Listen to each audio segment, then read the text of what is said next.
నుంచి మాట్లాడుతున్నాము. మాకు మేడం వాళ్ళు రాక దాదాపు నెల రోజులు అయ్యింది. నెల రోజులకు ప్రభుత్వం ఇప్పుడు స్పందించి ఇప్పుడు టీచర్స్ లేరు అనుకొని ఇప్పుడు పంపించింది. కానీ మాకు మేడమ్స్ అంటే ఇప్పుడు మాకు మేడం చెప్పిన ఎప్పుడు ఒకవేళ చెప్తున్నా ఇప్పుడు బయట టీచర్స్ వచ్చి వేరే వాళ్ళ స్టైల్లో చెప్తే మాకేం అర్థం కాదు. మేము అసలు లెసన్లు సిలబస్ ఇంకా కాలేదు. మాకు ట్రాన్స్ఫర్ అయ్యి మేడం వాళ్ళు లేట్ వచ్చిరు. వాళ్ళ సిలబస్ అలాగే మిగిలిపోయింది. నవంబర్ సిలబస్ డిసెంబర్ సిలబస్ ఇట్లా అట్లనే మిగిలిపోయింది. మేము అసలు రివిజన్ ఇట్లా స్టార్ట్ కాలేదు. మాకు మేడం వాళ్ళు ఖచ్చితంగా కావాలి. మేడం వాళ్ళు లేకపోతే మేము చదవలేము. మేము చదువుకోవడానికి పేదలం అయ్యి కేజీబీవి మాకు అన్ని డొనేట్ చేస్తుంది కాబట్టి మేము కేజీబీవీలో జాయిన్ అయినాం. ఇప్పుడు కేజీబీవీలో ఇట్లా చదువు లేకపోతే మేము ఎక్కడికి వెళ్ళాలి? చదువు కోసమే కేజీబీకి వచ్చినాం. ఇప్పుడు ఇక్కడ ఇట్లా చదువు చెప్పాలంటే మేము ఏమైపోవాలి? మేడం వాళ్ళు ఎక్కుంటే మేము ఉండాం సార్. మాకైతే ఇప్పుడు మేమే గవర్నమెంట్ దగ్గరికి వెళ్ళాలి. గవర్నమెంట్ మేము మా దగ్గరికైనా రావాలి. 4 గోడల మధ్య మేము ధర్నా చేసే ఎవరు కనిపిస్తలేదు ఇన్ని రోజులు. దాదాపు నెల రోజులు అయింది. సార్ వాళ్ళు ఏం చెప్పారు అంటే ఫస్ట్ మేము స్టార్టింగ్ చెప్పినాం సార్ మాకు మేడం వాళ్ళు వస్తారంటే కొన్ని రోజులు ఆగండి వస్తారు అని చెప్పారు. వాళ్ళ మాట కోసం మేము ఇన్ని రోజులు ఆగినాం సార్. కానీ ఇంకా మాకు ప్రాక్టికల్స్ ఉన్నాయి. ప్రాక్టికల్స్ తెలియదు ఎట్లా అటెండ్ కావాలో చేయదు. అసలు ఎగ్జామ్ బోర్డు అసలు ఎగ్జామినేషన్ మాకు ఎట్లా రాయాలో ఇట్లా అసలు అర్థమవుతలేదు సార్. మా ఫ్యూచర్ ఏంది? మా భవిష్యత్తు ఇప్పుడు ఎగ్జామ్ పేపర్ ఇన్విజిలేటర్ వాళ్ళకి ఇట్లా దిద్దే వాళ్ళు ఏమనుకుంటారు అంటే కేజీబీలకి ఇన్ని ప్రాబ్లమ్స్ ఉన్నాయి పోన్లే అని అనుకోరు. ఎంత ప్రజెంటేషన్ చేసినాం అన్నీ దాన్ని బట్టి మార్క్స్ వేసారు తప్ప ఇన్ని ప్రాబ్లమ్స్ వచ్చినాయని మాత్రం ఎవరు ఊహించారు. పేరెంట్స్ చాలా మంది మార్కులు తక్కువ వస్తే సూసైడ్ చేసుకునే అవకాశాలు ఇట్లా ఉంటాయి సార్. మేము ఇది మీకు ఖచ్చితంగా తెలియజేస్తున్నాం. మాకైతే ప్రభుత్వం దిగి రావాలి సార్. తెలుసు సార్ ఖచ్చితంగా తెలుసు. స్పందించడం లేదు సార్. ఒక్కటే సార్ మేమన్నా ప్రభుత్వం దగ్గరికి వెళ్ళాలి. ప్రభుత్వం అన్నా వచ్చి మా ప్రాబ్లమ్ సాల్వ్ చేయాలని ఖచ్చితంగా కోరుకుంటున్నాం సార్.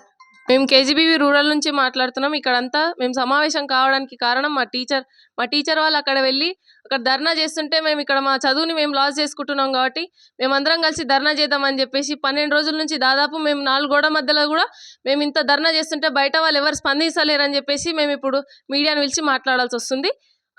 మళ్ళీ టీచర్స్ ఇట్లా రావాలని మేము కోరుకుంటూ మా సార్ వాళ్ళకి కొంచెం మా ఫుడ్ అన్నీ కొంచెం సౌకర్యాలు ఏవి లభిస్తలేవు సార్. టీచర్స్ వాళ్ళు లేనందుకు మాకు స్టడీ కూడా చాలా లాస్ అవుతుంది. పైగా 10th క్లాస్ ఫస్ట్ స్టెప్ అనుకున్నాం సార్ మా లైఫ్లోనే.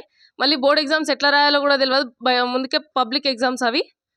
అందుకే సార్ ఎక్కువ ఇంకా మా టీచర్స్ వాళ్ళు మాకు కావాలని మేము అనుకుంటున్నాం సార్. అందుకే వాళ్ళ సమస్యల మీదనే స్పందిస్తలేదని చెప్పేసి స్టూడెంట్స్ చేస్తే మా మీదనన్నా స్పందించి కొంచెం మేము చేస్తున్నామని చెప్పేసి మాతో దయ చూపించి టీచర్స్ని మళ్ళీ మా దగ్గరికి తీసుకొస్తారని చెప్పేసి మేము చేస్తున్నాం సార్. మేము కేజీవీబీలో మా కూతురు చదువుతుంది.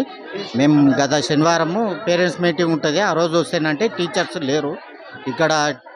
స్టడీ కూడా ఏం సాగుతాం లేదని మా పిల్లల ద్వారా సమాచారం తెలుసుకొని ఈరోజు క్యాజువల్గా మా పాపని కలవడానికి వచ్చిన టీచర్స్ వచ్చినరా లేదని. ఈ రోజు వరకు ఇంకా రాలేదు టీచర్స్. అయితే కొత్త వాళ్ళని పంపిస్తుండ్రంట కానీ వాళ్ళ చదువు అర్థమవుతలేదని మా పిల్లలు మొరబెట్టుకుంటుండ్రు. ఫస్ట్ వాళ్ళది ఒకలాకుంది, కొత్త వాళ్ళది ఒకలాకుంది. మాకు చదువు అనేది ఎలాగ అర్థమవుతలేదు అని మా పిల్లలు చాలా అది అవుతుండ్రు. కాబట్టి మా పాత టీచర్స్ని వాళ్ళ సమస్యలు ఏంటో గవర్నమెంట్ పరిష్కరించి మా పాత టీచర్లని ఇక్కడ తీసుకురావాల్సిందిగా కోరుతున్నాం గవర్నమెంట్ దగ్గర. ప్రతి మూడో శనివారం హాస్టల్ దగ్గరకు వస్తాం పేరెంట్స్. అంటే హాస్టల్ చూస్తేనైతే ఆ రోజు టీచర్స్ ఎవరు లేరు. ఎందుకమ్మని పాపని అడిగినాము. అంటే లేదు డాడీ మా టీచర్స్ ధర్నా చేస్తుండ్రు ఇంకా అంటే 2-3 రోజులు అవుతుందంట. సరే వస్తలే అన్నారు. తర్వాత చూద్దామని మళ్ళీ శనివారం ఈరోజు వారం అవుతుంది ఇప్పటికి రావాల్సింది. ఈ రోజు వారానికి టీచర్స్ ఎవరు లేరు. అంటే బయట పంపిస్తున్నంట వాళ్ళకి అర్థమవుతలేదంట. 10th క్లాస్ వాళ్ళకు ఫస్ట్ ఇయర్ వాళ్ళకు ఇప్పుడు చాలా ఇబ్బంది అవుతుంది. మార్చిలో 10th క్లాస్ ఎగ్జామ్ ఉందంట. నాకైతే వాళ్ళ పిల్లలు చెప్తుండ్రు ఇంక ఎగ్జామ్ ఉంది, టీచర్స్ ఎవరు లేరు. దయచేసి ఆ టీచర్లకు ధర్నా ఏదో అంటే వాళ్ళ ఎదురు తీసుకుంటే మా పిల్లలకైతే ఎట్లయినా సరే న్యాయం చేయడంలో చూడండి. ప్రకారంగా ప్రతిరోజు మా మండలికి వెళ్ళి ఉన్నటువంటి టీచర్స్ను సబ్జెక్టు వారీగా ఇక్కడ డిప్యూట్ చేస్తూ ఉన్నాము.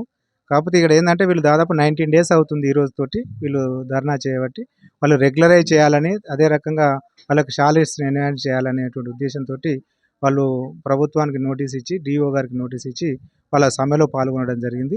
అయితే పిల్లలకు నష్టం జరగకుండా ఉండేటందుకు కొరకు మా మండలికి టీచర్స్ను సబ్జెక్ట్ వైజ్గా వాళ్ళను డిప్యూట్ చేస్తూ ఉన్నాము ఎవ్రీడే. అయితే ఆ పిల్లలు వాళ్ళు ఏమంటున్నారు అంటే మీ టీచర్స్ వచ్చి చెప్తా ఉన్నారు కానీ మాకు అర్థమైతే లేదు అనేటువంటి విషయం వాళ్ళు మా దృష్టికి తేవడం జరిగింది. కానీ ఉన్న పరిస్థితులలో మనం చేసే పరిస్థితి లేదు కాబట్టి కనీసం పిల్లలకు నష్టం జరగకుండా చూసుకునేటువంటి బాధ్యతనే మేము చేస్తూ ఉన్నాం. ఇది నేను యాజ్ ఎ ఎంఈఓగా చెప్పడం జరిగింది. డిఓ గారికి ఈ విషయాన్ని నేను తెలియజేశాను. సార్ ఇప్పుడు మీటింగ్లో ఉన్నాడట, సార్ తర్వాత స్పందిస్తా అని చెప్పడం జరిగింది. అదే రకంగా జీసీడీఓ గారు ఉంటారు ఇన్ఛార్జ్ దీనికి, వాళ్ళకు కూడా తెలియజేసిన, అతను కూడా సార్ కూడా వస్తానే అన్నాడు. విషయం అయితే అధికారుల దృష్టికి వెళ్ళింది.